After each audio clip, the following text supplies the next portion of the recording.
Soit petit frère, grand frère te respecte. Parce que tu as le pouvoir. Tu as la femme, quand tu as l'argent, le pouvoir va chez toi. C'est comme ça.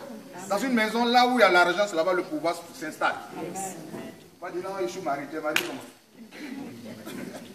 Il faut me respecter. Je te respecte comment? Il y a le pouvoir. Ah, c'est ça. Or, l'or et l'argent appartiennent à Dieu. C'est pour cela que David dit, l'Éternel est mon berger, on ne confie pas son futur, je ne manque de rien. C'est-à-dire maintenant même. Parce que l'or et l'argent appartiennent à Dieu. J'expliquais ça à un de mes fils. Il ne comprenait pas le passage. J'ai dit, mais c'est pas parce que Jésus-Christ, tu es là le matin et puis tu fais le croissant à manger. Quand il dit l'Éternel est mon berger, c'est que tu as l'argent. Quand tu as envie de manger le croissant, tu manges le croissant. Quand tu as envie de payer le carburant, tu as le carburant. Tu n'as pas de soucis. Amen. Amen. Alléluia. Amen. Et c'est ça. Or, l'élément que le diable attaque, c'est nos finances. Parce qu'une fois attaqué, ça nous déstabilise moralement et ça nous empêche de nous concentrer de chercher Dieu. C'est ça notre problème aujourd'hui. On entend de travailler et puis on gagne peu. Et Dieu, mais ça ne nous intéresse plus. Ça, c'est une stratégie de Satan. Or, quand vous levez le matin, vous devez proclamer sur votre vie que vous êtes riche. Ce n'est pas un péché. Parce que vous appartenez à un Dieu qui est très riche. L'argent ne doit pas vous manquer. Le jour où Jésus a eu faim, il a été attaqué par Satan. Le jour où vous allez avoir un problème d'argent, Satan va vous attaquer. Quand Jésus a fini son jeûne de 40 jours, on dit Jésus eut faim et le tentateur s'approcha de lui. Pour lui dire, tant. Le jour où tu vas manger héros là. Quelqu'un va venir passer pour dire, viens, il y a 2000 euros. C'est une jeune fille, tes yeux vont tourner un peu.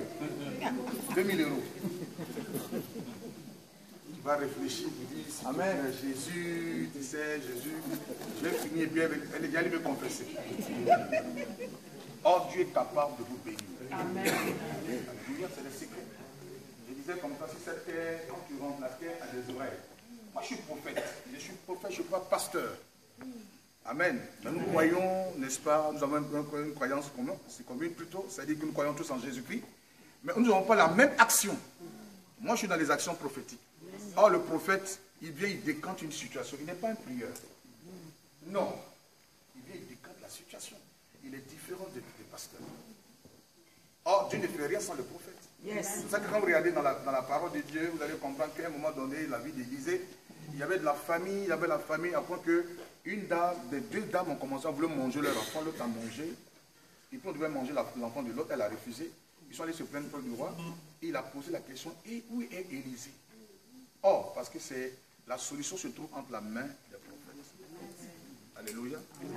Aujourd'hui, nous sommes spécialisés dans le domaine de la destruction des œuvres de la sorcellerie. C'est le mal cruel de l'Afrique. Qu'on veut ou pas, c'est la sorcellerie qui détruit notre continent. Les Blancs ont compris ça. Ils ont réglé le problème. Ils sont en paix. Ils s'entendent de venir à grande vitesse, sous autre forme, parce qu'ils ont une sorcellerie ici. Qu'ils ne croyaient pas à ça, ça fait partie de leur histoire. C'est ce qui est vrai. À un moment de leur vie, ils ont combattu la sorcellerie. Ça a pris 3 siècles, le 15, 16, 17e siècle. Ils ont détruit la sorcellerie.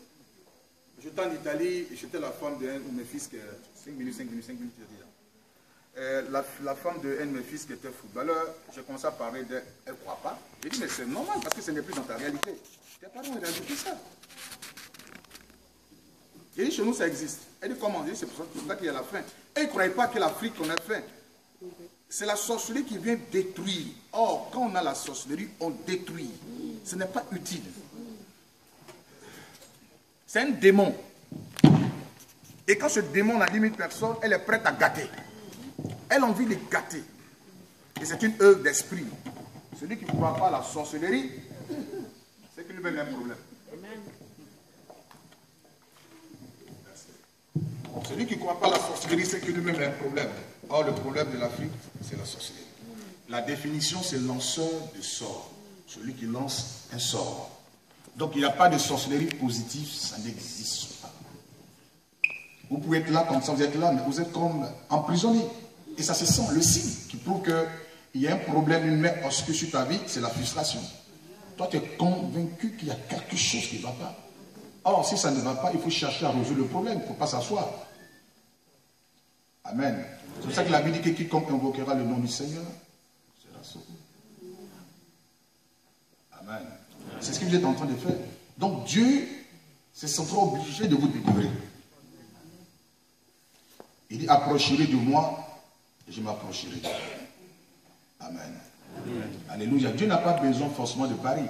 Il a prouvé que tu sois connecté au ciel. Tu es connecté, toutes les choses viendront vers toi. Or, le diable est capable de te déconnecter. Et c'est ça le problème aujourd'hui. Ils ont tous les services de renseignement. Tout ce que vous voyez là, ça existe en sorcellerie. La sorcellerie, c'est une science occulte. Pendant que tu penses qu'il n'a pas d'informations sur la fini et toi. Or, s'il n'est pas de ta famille qui veut t'avoir, il suffit de rentrer en contact avec ton village